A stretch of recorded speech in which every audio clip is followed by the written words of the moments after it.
Best varicose veins చికిత్సనే పొందండి. నొప్పి లేని చికిత్స కోసం సంప్రదించండి ఎవిస్ హాస్పిటల్. రమగారు నమస్తే. నమస్తే జయ. రమగారు, పుట్టింటికి వెళ్ళి వచ్చేటప్పుడు తెచ్చుకోకూడని వస్తువులు ఏమైనా ఉంటాయండి? ఇవన్నీ సిద్ధాంతాలు కదా జయ, ఎవరిళ్లలో వాళ్ళవి.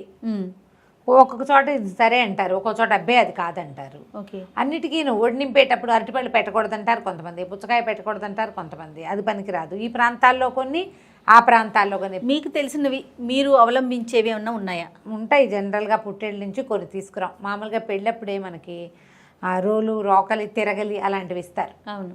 కొత్తవి వాడినవి ఇవ్వరు, ఇంట్లో ఇవ్వరు. కొత్తవి పెళ్ళప్పుడే ఇచ్చేస్తారు, సారితో పాటు పెడతారు. అవును.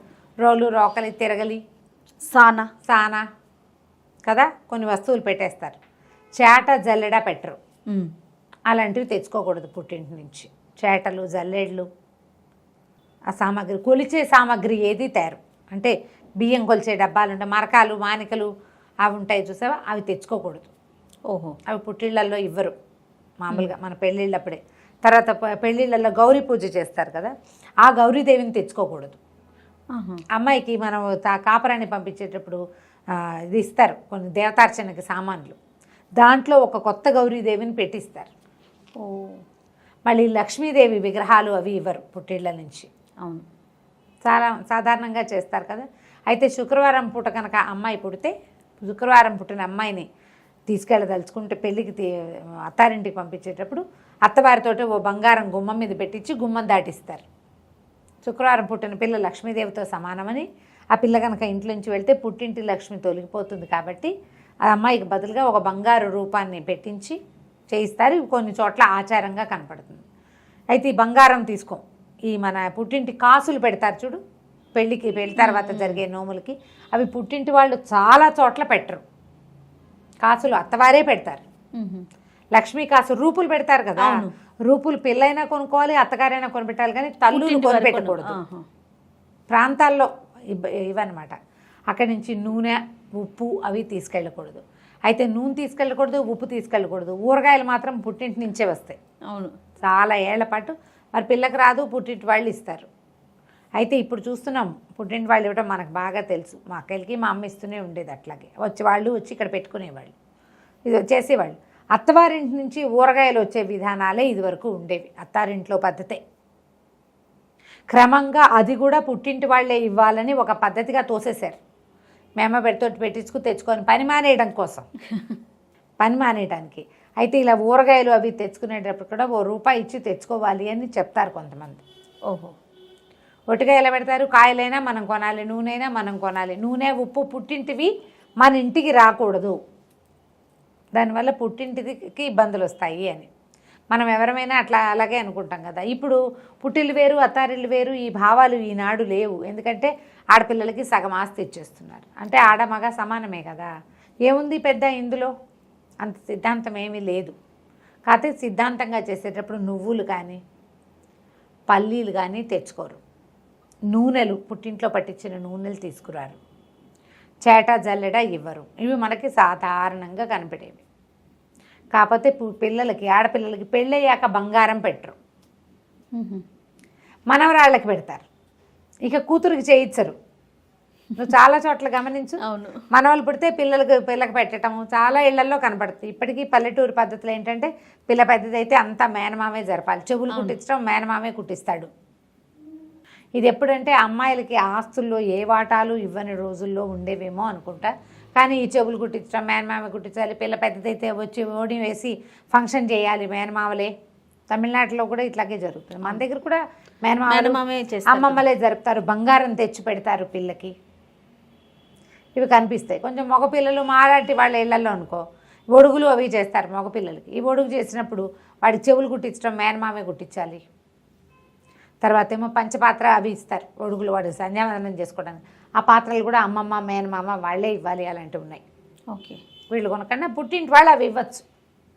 బంగారం మాత్రం ఆడపిల్లలకి సాధారణంగా, అంటే ఇప్పుడు తల్లి మరణానంతరం వచ్చే బంగారం రావటమే కానీ ఆడపిల్లలకి తల్లులే వస్తువులు చేయించి పెట్టేది ఇది వరకు లేదు,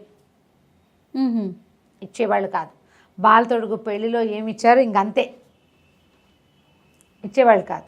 కానీ ఇప్పుడు చూడు 2-3 ఆడపిల్లలే ఉన్నారనుకో, తల్లి చేయిస్తూనే ఉంటుంది పిల్లలకి. అవును. ఏటా ఓ వస్తువు చొప్పున నిదానంగా అమర్చుదామని భావిస్తారు. 2 ఏళ్లకోసారి ఓ వస్తువు చొప్పున చేయిద్దాం. మా వాళ్ళలో కూడా ఉన్నారు, అట్లా ఫ్యామిలీలో ఉన్నారు అమ్మాయిలకు వస్తువులు చేయించి పెట్టేవాళ్ళు. చాలా శ్రద్ధగా 3 అమ్మాయిలు ఉంటే చక్కగా ముగ్గురికి ముచ్చటగా 3 రకాల వస్తువులు. ఏదైనా బంగారం కొనటమంటే దాన్ని 3 భాగాలు చేసి, సిద్ధాంతాలు మరి వాళ్ళు ఎవరి పద్ధతులు వాళ్ళవు కదా, కొన్ని చాలా సరదా కలుపుతాయి అనమాట. ఎంత చక్కగా చేస్తారు, చెప్పుకునేటట్టుగా ఆవిడ ఎంత బాగానో చేస్తారు అని. మా పిన్ని ఒక ఆవిడ చేస్తారు అట్లా చాలా శ్రద్ధగా. వాళ్ళు ఏదో ఇల్లు డెవలప్ చేశారు, అందులో నుంచి కూడా అమ్మాయిలకు ఆస్తులు.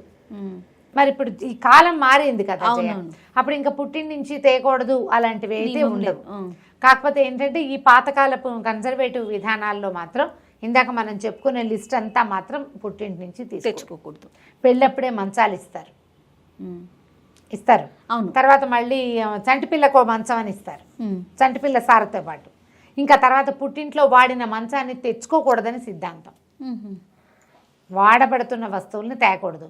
ఇప్పుడు ఎట్లా మానేస్తాము? ఇదివరకటి పద్ధతి వేరు, ఇప్పుడు పద్ధతి వేరు. మగపిల్లలు లేరు, 2 ఆడపిల్లలే. అమ్మ నాన్న కాలం చేస్తే ఆ వస్తువులని మనం వాడుకున్న మనమే కదా తెచ్చుకుంటాము కదా. సిద్ధాంతాలు ఈ రోజున పనిచేయవు అనిపిస్తుంది నాకు. ఇప్పుడు కొన్ని ఉన్నాయి మీరు చెప్పినట్లుగా ఉప్పులు, నూనెలు ఇలాంటివి అంటే ఓకే మానేయగలుగుతాం కనీసం. కానీ ఇట్లా వస్తువులు ఆస్తి స్వాస్తి బంగారాలు విల్గారాలు ఇవన్నీ ఎలా వదిలేసుకుంటాం? వదిలిపెట్టుకోలేకపోతాం. ఇంకో వేరే దారి కూడా లేదు కదా. అవునవును. అక్కడ ఇంకో దారి లేదు కాబట్టి అందుకని ఇవేంటంటే ఈ పాతకాలపు సిద్ధాంతాలని ఎక్కువ పైకి తీసుకురాకుండా ఉండడమే మంచిది. ఏవో కొన్నిటివి పెట్టుకుందాం సిద్ధాంతాలు, చేయగలిగినవి మనం ఆచరించగలిగినవి. అమ్మా నాన్న అన్నీ సజావుగా ఉండి అన్నీ కుదిరినప్పుడు అమ్మాయిలు అట్లా పుట్టి నుంచి తెచ్చుకుంటే వాళ్ళకి ఏదైనా ఇబ్బంది వస్తుందేమోనని అమ్మా నాన్నకి తీసుకురాకూడదు అనేవాళ్ళు. అయితే ఇందులో చాలా ఉన్నాయి. అమ్మాయిలు అంటే ఆ పుట్టింట్లో ఆడపిల్లలు కడుపుతూ ఉంటే ఇంట్లో తద్దినాలు పెట్టకూడదు, ఇలాంటివి కూడా పెడతారు. అలా ఏం ఉండదు. ఆ కూతురు కడుపుతూ ఉన్నా తండ్రి ఇంట్లో తద్దినం పెట్టుకోవచ్చు. వాళ్ళ ఇంట్లో ఎవరైనా మరణిస్తే ఏం చేస్తారు చెప్పు? అవును, అప్పుడు ఏం చేయలేకపోతారు కదా. ఎవరి భార్య కడుపుతోందో వాళ్ళు తలకొరివి పెట్టరు, మిగతా వారు కార్యక్రమాలన్నీ చూస్తారు. అంత పెద్ద తప్పేం లేదు. 7 నెలలు దాటాక తద్దినాలు అవి పెట్టరు. అన్నదమ్ములు ఉంటే వాళ్ళు పెడతారు, లేదా ఏ స్వయం పాకమో ఇస్తారు. ఇలాంటి సిద్ధాంతాలు ఏవో కొన్ని మనం పాటించగలుగుతాం, కానీ ఈ తెచ్చుకోకూడదు చేయకూడదు అనే సిద్ధాంతాన్ని అసలు పాటించనే లేము. పసుపు కుంకం ధారాళంగా తెచ్చుకోవచ్చు. ఈ మన ప్రాంతాల్లో తెలంగాణ ఈ వైపు అంతా ఒడిబియ్యం పోస్తారు. ఒడిబియ్యం తెచ్చుకుంటాం. ఒడిబియ్యం తెచ్చుకున్నాక పుట్టింటి వాళ్ళు పోసారనుకో, లేదా వాళ్ళే మన ఇంటికి వచ్చి పోస్తే ఒడిబియ్యం వండేందుకు కూడా ఒక రోజు పెట్టుకుని వాళ్ళు వండుకుంటాం. ఈ ఒడిబియ్యం వండలేకపోయాం, కుదరలేదు, పుచ్చొచ్చింది, ఏం చెయ్యాలి అంటే నాకు కూడా తెలియదు. నన్ను ఒకళ్ళు అడిగారు. నేను మా పక్కన ఒక మామగారిని సలహా అడిగితే ఆవిడ ఆవుకు పెట్టచ్చమ్మా, ఒకవేళ ఒడిబియ్యం వండలేకపోతే ఓ గుప్పెడు మనం వండుకునే అన్నంలో వేసుకుని తతిమా బియ్యాన్ని ఆవుకు పెట్టచ్చు, పక్షులకి వేయచ్చు, ఇంకోళ్ళ ఇంటికి ఇవ్వకూడదుట.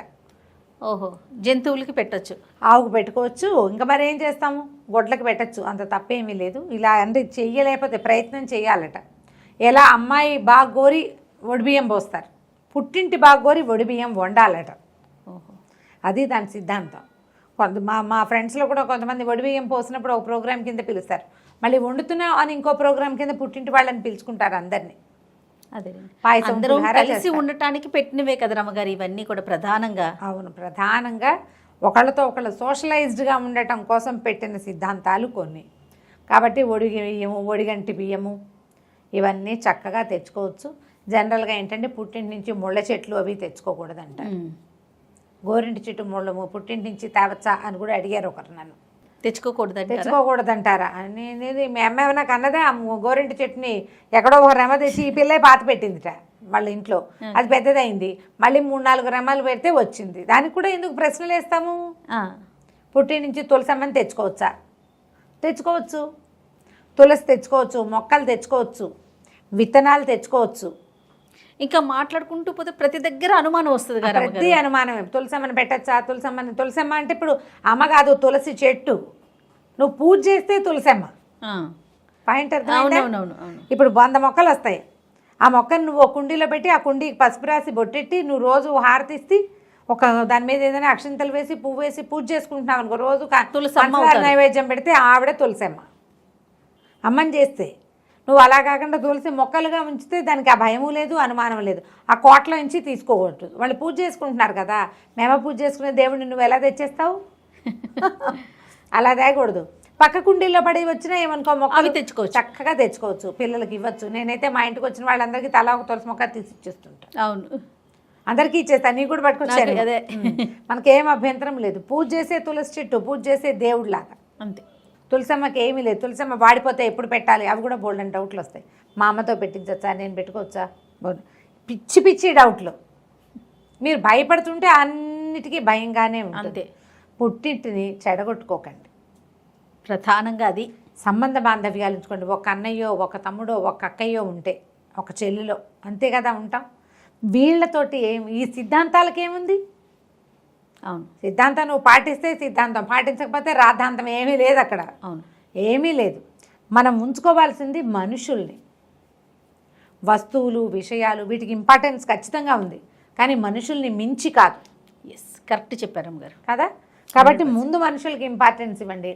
మీ అమ్మో, అన్నయ్యో, మీ వదినో అలా పుట్టి నుంచి తీసుకెళ్ళకూడదమ్మా అంటే వాళ్ళ భావాలకి గౌరవం ఇచ్చి వదిలిపెట్టేయండి. అసలు గొడవే లేదు. అదే, ఓ 10 రూపాయలు ఇచ్చి తెచ్చుకోండి. లేకపోతే హాయిగా ఉంటుంది, గోల లేదు ఇంకా. చాలా బాగుంది రమ్మగారు. రైట్ అండి, నమస్తే. నమస్తే.